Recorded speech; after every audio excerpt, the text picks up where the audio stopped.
Hello everyone, I am C Pintu Gupta and welcome to commerce education बस CA YouTube channel. So आज हम start करेंगे chapter number 8 जिसका नाम है public finance in India. So दोस्तों देर किस बात की, चलिए शुरुआत करते हैं।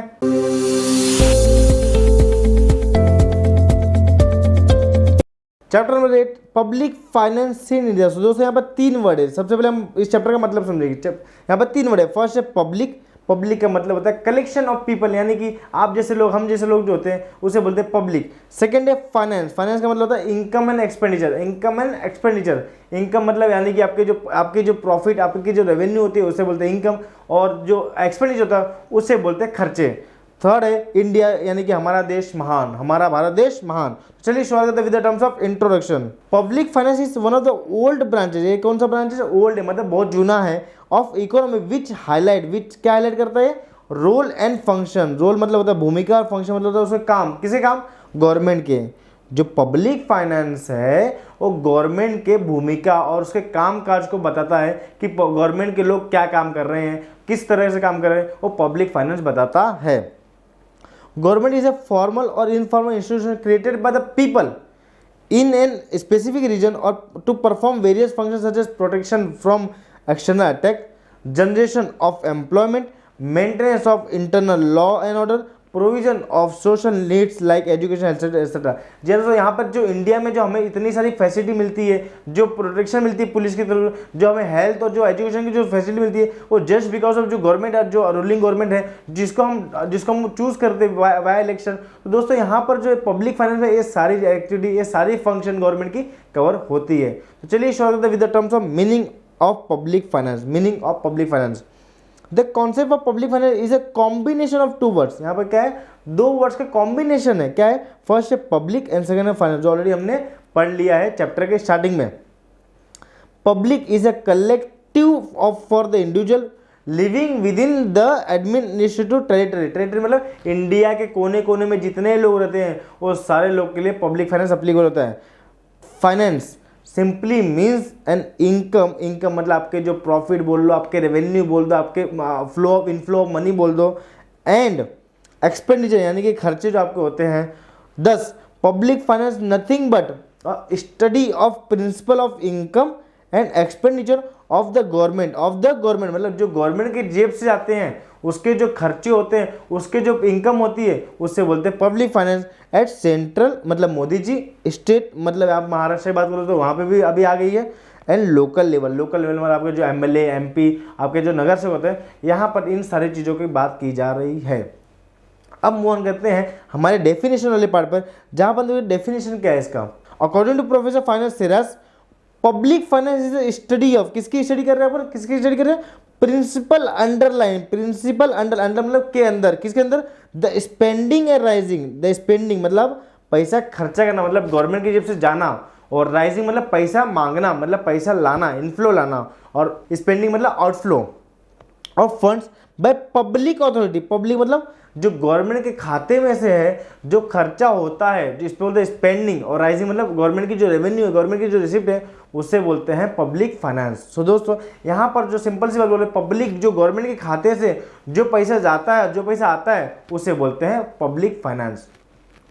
चलिए मूव करते हैं नेक्स्ट पार्ट पर, जहाँ पर हम देखें difference between public and private finance. Difference between public and private finance, मतलब पब्लिक मतलब जो गवर्नमेंट, एंड प्राइवेट मतलब हम जैसे लोग, आप जैसे लोग, जो बिजनेसमैन लोग होते हैं उसे बोलते हैं प्राइवेट फाइनेंस, जहाँ पे गवर्नमेंट का इंटरवेंशन नहीं होता है।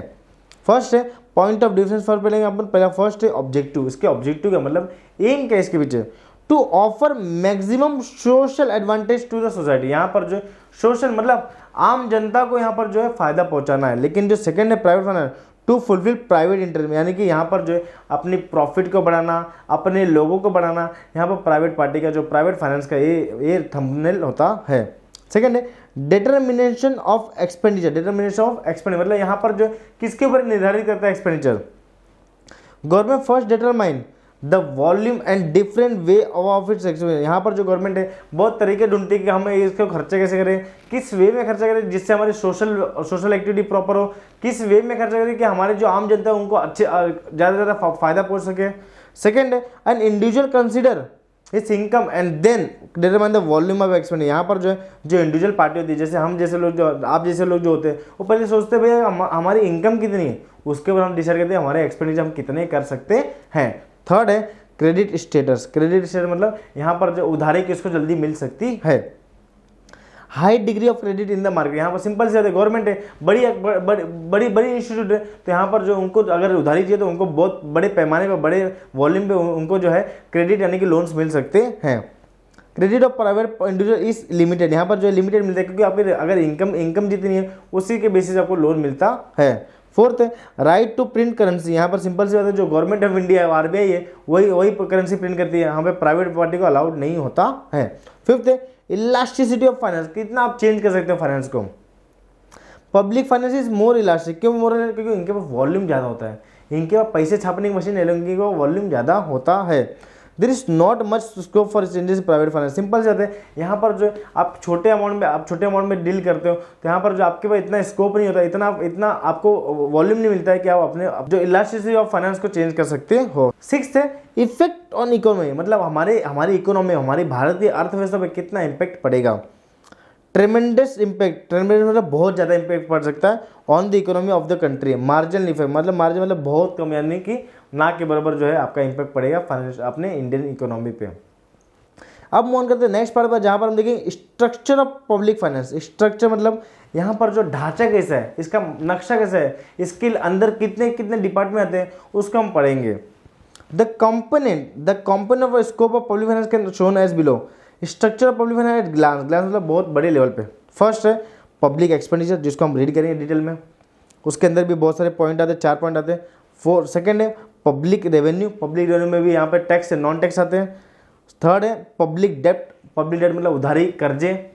फोर्थ है फिजिकल पॉलिसी, जो हमारी फिजिकल पॉलिसी आती है इंडिया में, उसको रीड करेंगे। एंड फिफ्थ है फाइनेंशियल एडमिनिस्ट्रेशन। दोस्तों यहाँ पर जो ये जो 5 जो बड़े बड़े पॉइंट्स है, उसको हम डिटेल में स्टडी करेंगे। तो चलिए मूव ऑन करते हैं नेक्स्ट पार्ट पर, जहाँ पर हम देखेंगे पब्लिक एक्सपेंडिचर। पब्लिक के ऊपर खर्चा करना, पब्लिक के पैसे से खर्चा करना। एक्सपेंडिचर मतलब खर्चा करना, मतलब स्पेंड करना।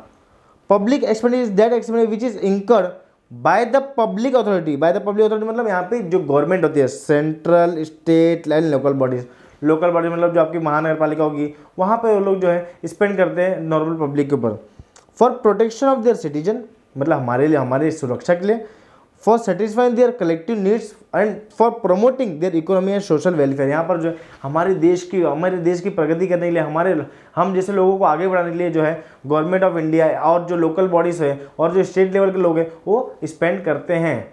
तो अब हम करते हैं नेक्स्ट पार्ट पर, जहाँ पर हम देखें क्लासिफिकेशन ऑफ पब्लिक एक्सपेंडिचर। मतलब पब्लिक एक्सपेंडिचर कितने टाइप होते हैं, कितने पार्ट्स होते हैं, तो उसको रीड करें। फर्स्ट है रेवेन्यू एक्सपेंडिचर। रेवेन्यू मतलब डे टू डे एक्सपेंडिचर जो होते हैं, जो गवर्नमेंट के डे टू डे एक्सपेंडिचर होते हैं, उसे बोलते हैं revenue nature. Revenue expenditure of the government is for income carried out day to day activity. Day to day मतलब डेली जो एक्सपेंडिचर होता है उसे बोलते हैं। Function of the government department and various services. यहाँ पर जो जितने गवर्नमेंट के डिपार्टमेंट होते हैं, जितने गवर्नमेंट के सर्विस होते हैं, उसके थ्रू इनका खर्चा होता है। It is incurred regularly. For example administration cost of government, salaries, allowance and pension of government employ and marital assets. दोस्तों यहाँ पर जो ये सारे एक्सपेंसेस जो होते हैं वो रेवेन्यू नेचर होते हैं। मतलब यहाँ पर जो डे टू डे एक्सपेंसेस, जो मंथली सैलरी देनी पड़ती है, जो मेडिकल में खर्चा होता है, ये सारे जो है रेवेन्यू नेचर होते हैं, मतलब डे टू डे एक्टिविटी में खर्चे होते हैं। सेकंड है कैपिटल एक्सपेंडिचर। नाम से आपको होता है कैपिटल मतलब डेवलपमेंट के लिए कुछ खर्चा कर रहे हैं, एसेट कुछ खरीद रहे हैं, वहाँ पे एक्सपेंडिचर करती है government of India. Capital expenditure of government is expenditure for progress and development of the country, हमारे देश के विकास के लिए। For example huge investment in different development project, loans granted to the state government and government company. तो यहाँ पर example ले सकते हो, जैसे रोडवे हो गया, रेलवे हो गया, यहाँ पर जितने भी स्पेंडिंग होती है, जितने भी खर्चे होते हैं, वो सारे जो होते हैं कैपिटल इन नेचर होते हैं। क्योंकि कैपिटल इन नेचर का मतलब क्या होता है, इनकी जो बेनिफिट है वो मोर देन 1 ईयर तक हमें रिसीव होगी। जैसे रोड बनते हैं तो रोड की जो बेनिफिट है वो हमें एक से ज़्यादा बेनिफिट मिलती है। अपने जो रोडवे के जो ट्रैक बनते हैं उसकी जो बेनिफिट हमें मिलती है वो एक से ज़्यादा मिलती है, इसलिए वो कैपिटल इन नेचर होते हैं। थर्ड है डेवलपमेंट एक्सपेंडिचर। डेवलपमेंट मतलब यहाँ पर देश के विकास, देश की प्रगति के लिए एक्सपेंडिचर जो किया जाता है उससे बोलते हैं development expenditure. Development expenditure is productive nature. Product मतलब यहाँ पर जो है उनसे हमें फ्रूट मिलेगा, उनसे हमें कुछ फायदा मिलेगा, उसे बोलते हैं productive nature.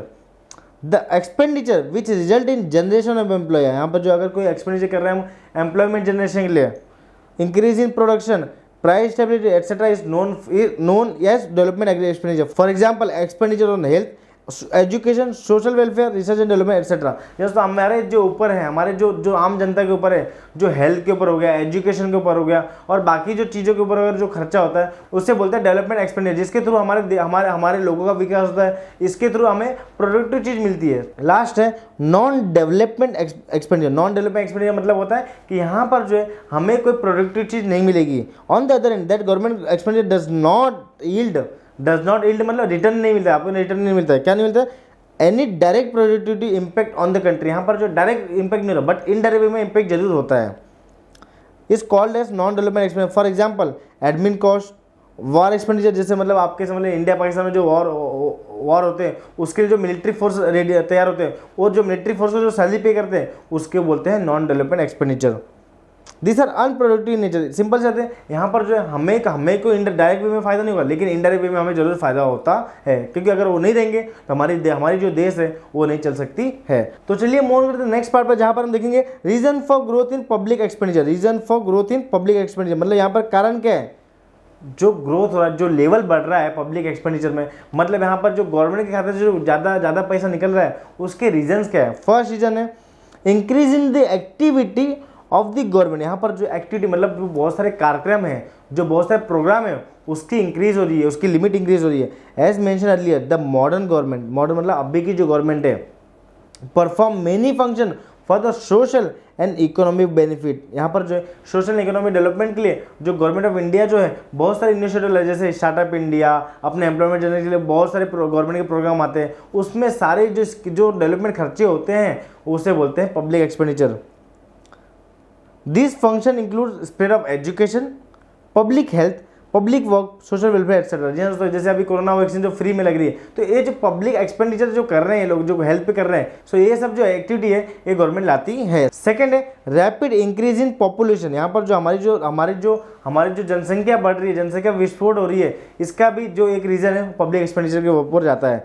Population in developing country, यहाँ पर हमारी जो इंडिया एक डेवलपिंग कंट्री है, like India is increasing fast. In 2011 census it was 121.02 crore. यहाँ पर जो है 2011 के हिसाब से जनसंख्या गणना के हिसाब से जो 2011 में हुई थी उसके साथ 121 करोड़ है, लेकिन आज के टाइम में 130 और 135 करोड़ के बीच में है। As a result the government has to incur greater expenditure to fulfil the needs of increasing population. यहाँ पर जो है अगर पॉपुलेशन बढ़ रही है तो लोग बढ़ रहे हैं तो खर्चा बढ़ रहा है, इसलिए गवर्नमेंट की जेब से ज़्यादा पैसा निकल रहा है। यही सब कारण है कि गवर्नमेंट एक्सपेंडिचर का ग्रोथ हो रहा है। थर्ड है ग्रोइंग अर्बनाइजेशन। अर्बनाइजेशन मतलब गांव के लोग शहर में आ रहे हैं, गांव के लोग शहर में आ रहे हैं। Spread of urbanization is a global phenomena of the day. This leads to increase in the government expenditure on water supply. Simple से अगर गांव के लोग यहाँ पे आएंगे तो यहाँ पर जो वाटर सप्लाई ज़्यादा करना पड़ेगा। सेकेंड है रोड की व्यवस्था करनी पड़ेगी, energy, school and college, public transport, sanitation etcetera. यहाँ पर जो गवर्नमेंट को ये सारे चीज़ों को ध्यान रखना पड़ता है।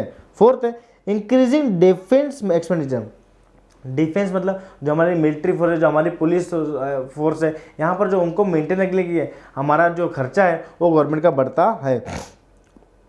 In modern times defence expenditure of the government is increase in even in the peace time due to unstable and hostile international. जैसे कि आपको मालूम है यूक्रेन जो हो रहा है, यूक्रेन रशिया जो इशू हुआ, जो चाइना का इशू चल रहा है, यहाँ पर जो इंडिया पाकिस्तान का जो इशू चल रहा है, इसकी वजह से हमारी जो डिफेंस व्यवस्था है उसको बढ़ानी पड़ती है। यहाँ पे मशीन ज़्यादा परचेज करने पड़ते हैं और भी जो टेक्नोलॉजी हो हमें परचेज करनी पड़ती है।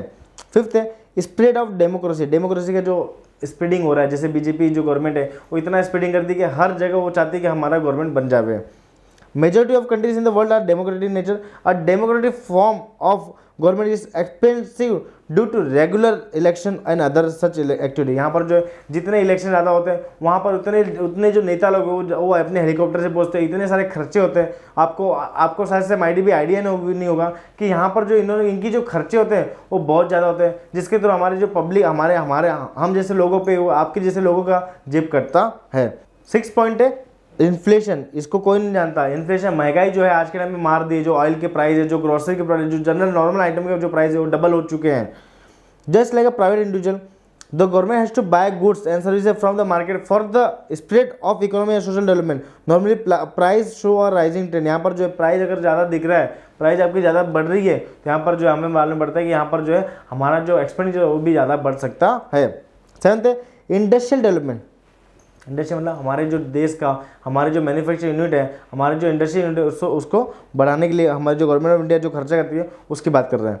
Industrial development leads to the increase in production, employment and overall growth in economy. Hence the government make huge effort for implementation various scheme. जैसे स्कीम मतलब समझ लीजिए कि जो मुद्रा लोन है या CGTMSE लोन है, यहाँ पर जो गवर्नमेंट ने वेरियस टाइप्स के जो लोन दिए हैं उसके ऊपर सब्सिडी देते हैं। मतलब अगर आप मशीन अगर आप प्रोडक्शन के लिए यूज़ करो तो यहाँ पर जो सब्सिडी मिलती है गवर्नमेंट की तरफ से, तो ये सब सारी स्कीम जो है वो गवर्नमेंट को खर्चे करनी पड़ती है। And programme for industrial development this result in increase in government expense. यहाँ पर जो गवर्नमेंट एक्सपेंडिचर के खर्चे बढ़ते जाते हैं। लास्ट पॉइंट है डिजास्टर मैनेजमेंट, मतलब फ्लड्स आ गए, नेचुरल क्लाइमिटी आ गए, उसके वजह से जो लॉस होते हैं वो भी गवर्नमेंट को भुगतने पड़ते हैं।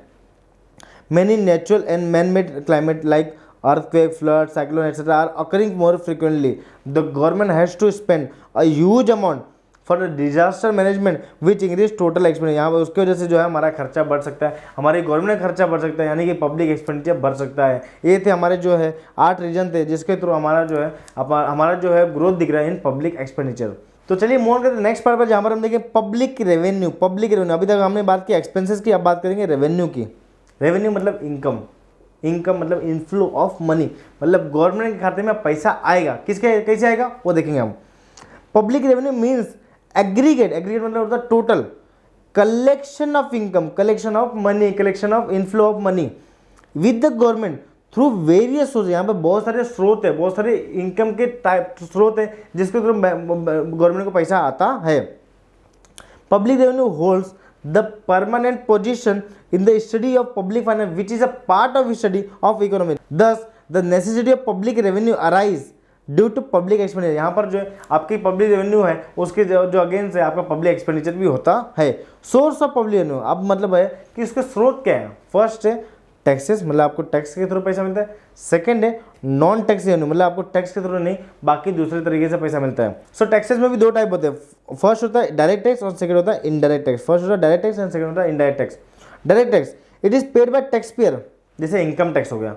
अब जो है मैं अपनी प्रॉफिट पे टैक्स भर रहा हूँ, तो मैं अगर खुद भर रहा हूँ टैक्स तो उसे बोलते हैं डायरेक्ट टैक्स। जैसे आपके मदर फादर जो होते हैं वो अगर इनकम टैक्स रिटर्न फाइल करते हैं और वो अगर अपनी इनकम पे टैक्स भर रहे हैं उसे बोलते हैं डायरेक्ट टैक्स, मतलब उनकी जेब से पैसा आ रहा है उसे बोलते हैं डायरेक्ट टैक्स।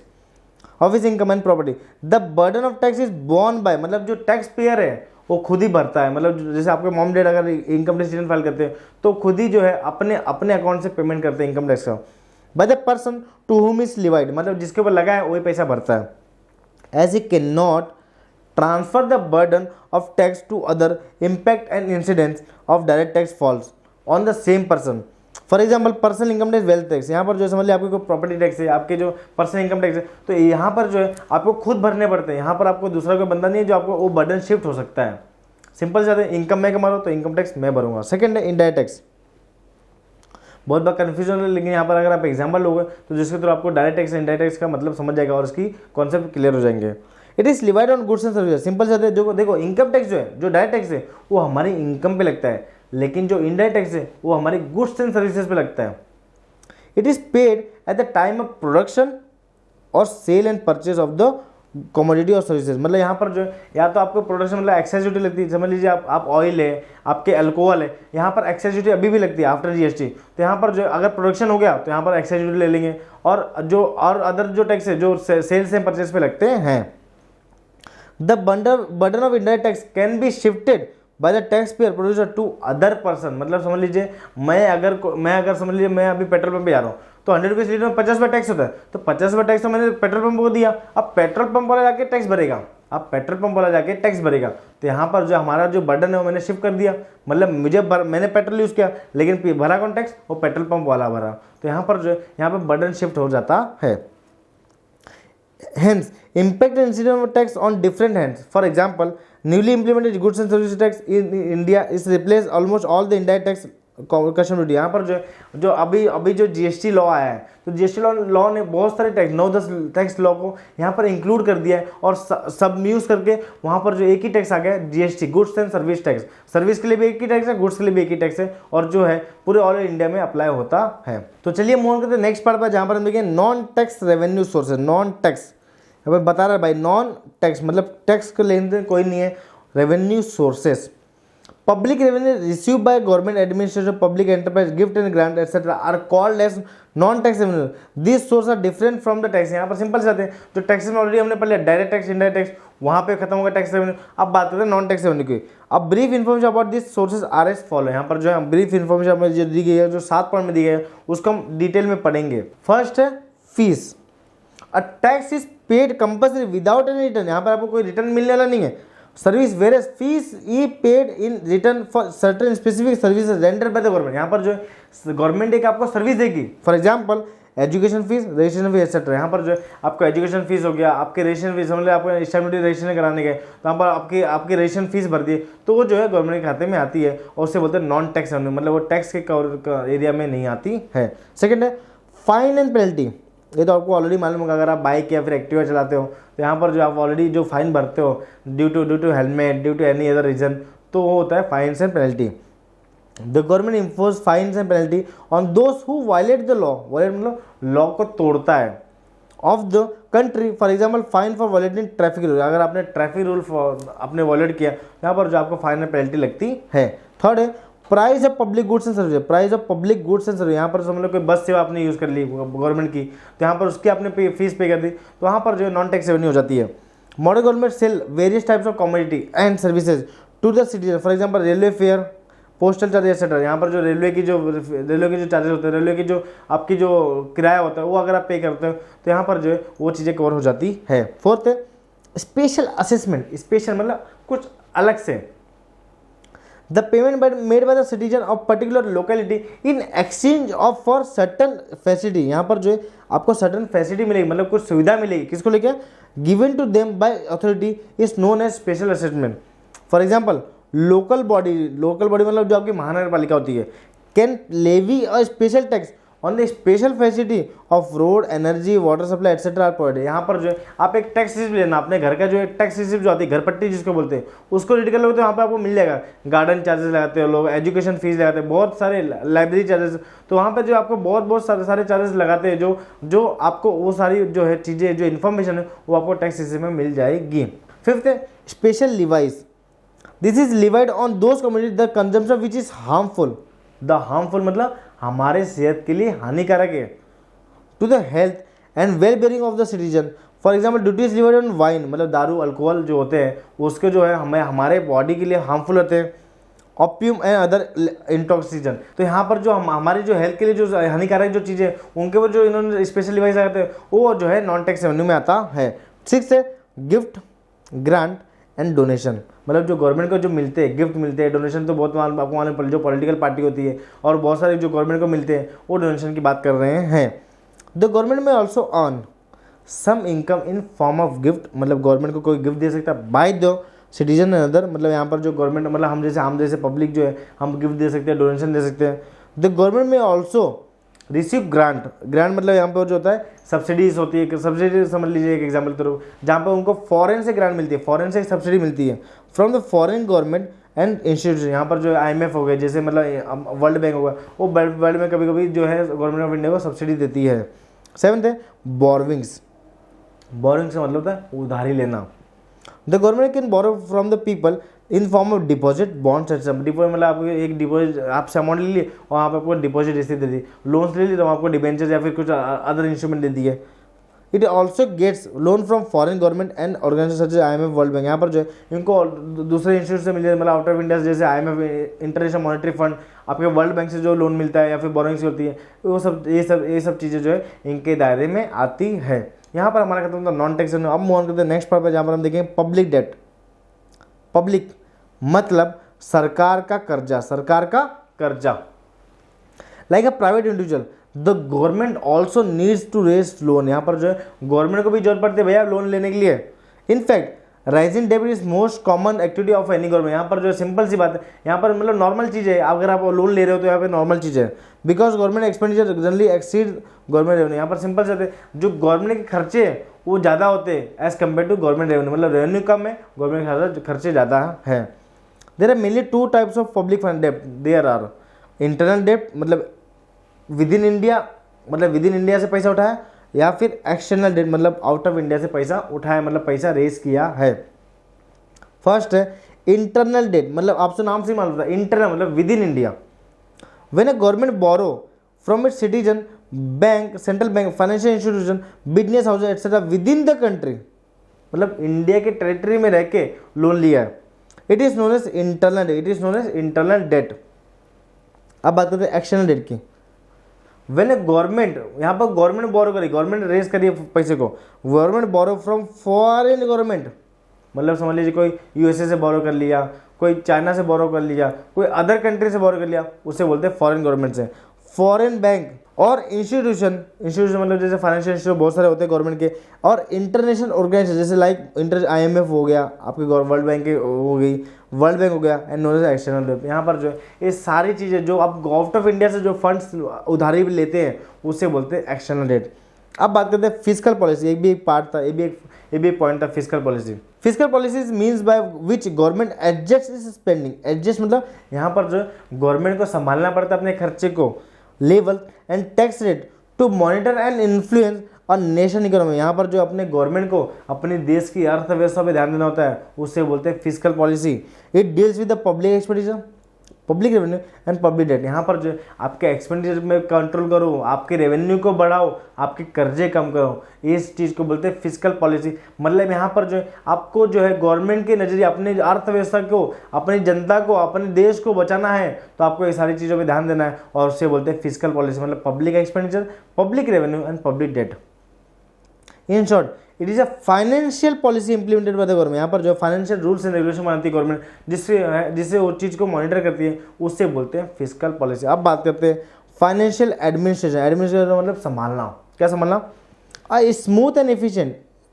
यहाँ पर जो अगर आपको गवर्नमेंट चलानी है स्मूथ वे में, मतलब आपको डगमगा के नहीं चलानी है, और गवर्नमेंट को अगर प्रॉपर वे में काम करना है, प्रॉपर तरीके से काम करना है, तो यहाँ पर क्या करना पड़ेगा, implementation of revenue expenditure and debt policy of the government. यहाँ पर आपको एक पॉलिसी बनानी पड़ेगी, रूल्स बनाने पड़ेंगे कि भैया हमारे खर्चे इतने होने चाहिए, हमारे इनकम को इतना बढ़ाओ, हमारे जो कर्जे है उसको कम करो।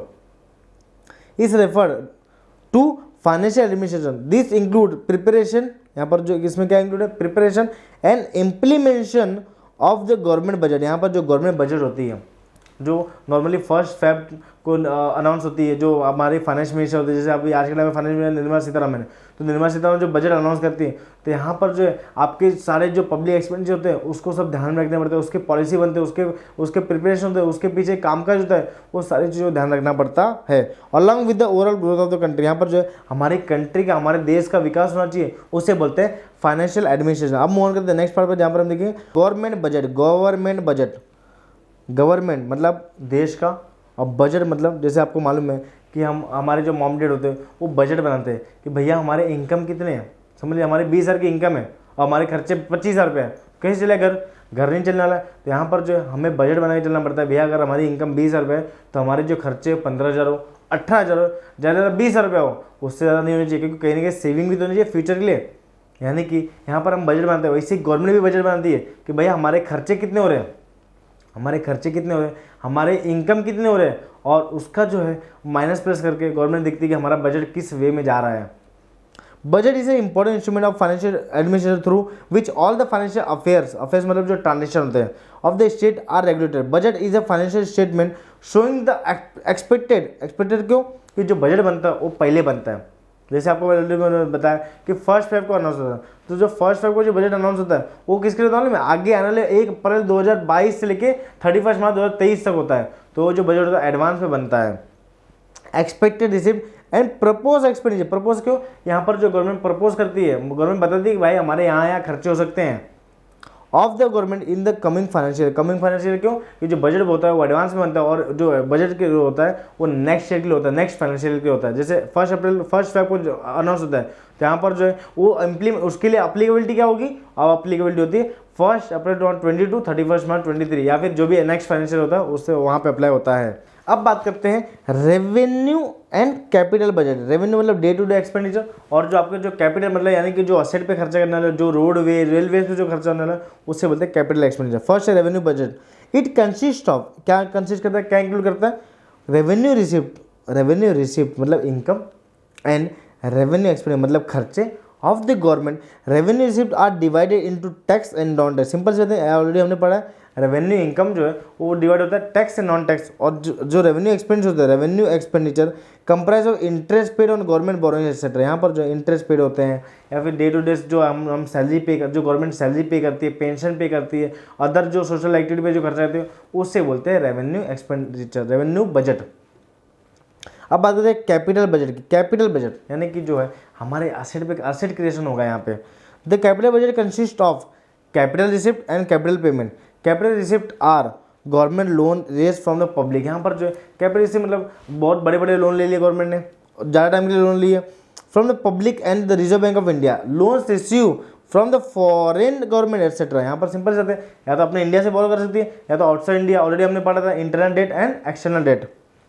Capital payment are refers to capital expenditure. Capital expenditure यहाँ पर जो एक्सपेंड मतलब गवर्नमेंट की जेब से पैसे जाने वाले हैं ऑन वेरियस डेवलपमेंट प्रोजेक्ट, जैसे रोडवे के होते हैं, रेलवेज के होते हैं, और अदर जो प्रोजेक्ट होते हैं उसको बात कर रहे हैं। Loan given to the state government and the government company. यहाँ पर जो है लोन जो अपने स्टेट गवर्नमेंट को, जैसे समझ लो कि यूपी में कोई पैसे की कमी है तो यहाँ पर जो सेंट्रल गवर्नमेंट रिलीज कर देगी फंड, या फिर कोई गवर्नमेंट कंपनी में कोई, जैसे एयर इंडिया में बीच में दिक्कत चल रही थी तो हर साल जो गवर्नमेंट है वो पैसा डालती जा रही थी। अब मोन करते लास्ट पार्ट में जहाँ पर हम देखेंगे टाइप्स ऑफ बजट। टाइप्स मतलब कितने टाइप से बजट होते हैं भैया, मतलब यहाँ पे बैलेंस बजट होता है कि आपका डेफिसिट होता है कि सरप्लस होता है। अब इसका मतलब हम समझेंगे, बहुत ही इंटरेस्टिंग होता है, इसको हम रीड करेंगे। फर्स्ट है बैलेंस। आपको नाम सुना दो, बैलेंस मतलब ना प्रॉफिट ना loss. Government budget is said to be balance. कब बोलेंगे सेड बैलेंस इसको, व्हेन एस्टिमेटेड रेवेन्यू, एस्टिमेटेड मतलब आपके जो आने वाले साल के जो रेवेन्यू है उसकी बात कर रहे हैं, and expenditure of the government are equal. Simple से समझ लीजिए, हमारे जो है आने वाले साल में 10 लाख करोड़ रुपए आपको इनकम आने वाला है और 10 लाख करोड़ रुपए आपका एक्सपेंडिचर आने वाला है। तो यहाँ पर जो है income is equal to expenditure, यहाँ पर आपका जो है बजट है वो बैलेंस हो जाता है।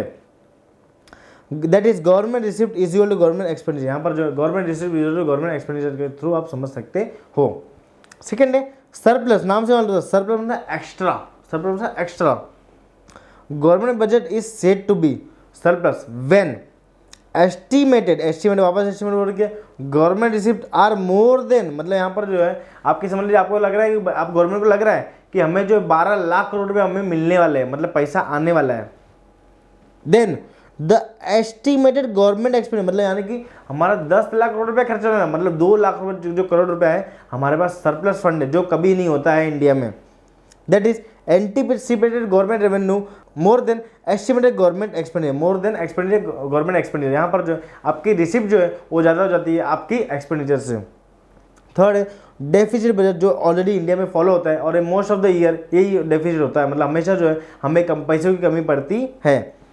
Government budget is said to be deficit, deficit मतलब कमी है, डेफिसिट मतलब कमी है। कब है, कब होगा, व्हेन एंटीसिपेटेड मतलब जो हम अंदाज लगा रहे हैं, government receipt are less than, मतलब समझ लीजिए हमारे गवर्नमेंट रिसिप्ट 8 लाख करोड़ रुपए होने वाले हैं। Then the estimated government expenditure मतलब हमारे जो गवर्नमेंट एक्सपेंडिचर 10 लाख होने वाले हैं, तो 2 लाख करोड़ रुपए का जो है हमारे पास डेफिसिट है, यानी कि हमारे पास कमी है। That is anticipated government receipt is less than anticipated government expenditure, मतलब यहाँ पर जो है गवर्नमेंट एक्सपेंडिचर ज़्यादा होने वाले और आपकी जो गवर्नमेंट रिसिप्ट है वो कम होने वाली है, उससे बोलते हैं डेफिसिट बजट। और डेफिसिट बजट जो है हमारे ऑलमोस्ट सारे बजट में जो है ये पाया जाता है। दोस्तों यहाँ पर जो है हमारे चैप्टर का दी एंड होता है, और मैं आशा करता हूँ कि इस चैप्टर के सारे पॉइंट आपको समझ गए, सारे कॉन्सेप्ट क्लियर हो गए। ये जो पीपीटी है इसका जो लिंक आपको डिस्क्रिप्शन वाले पार्ट में मिल जाएगा, जिसके थ्रू आप ये पीपीटी डाउनलोड कर सकते हो और अपने दोस्तों को शेयर कर सकते हो। दोस्तों अगर आप चैनल पर नए हो तो आप चैनल को सब्सक्राइब कर लीजिए। अगर आप वीडियो अच्छा लगा तो आप लाइक कर दीजिए, अगर आपको वीडियो नहीं अच्छा लगा तो आप डिसलाइक कर दीजिए। अगर आपको लगता है कि इस लेक्चर के थ्रू किसी और का फायदा हो सकता है तो जरूर इस वीडियो को शेयर कर दीजिए।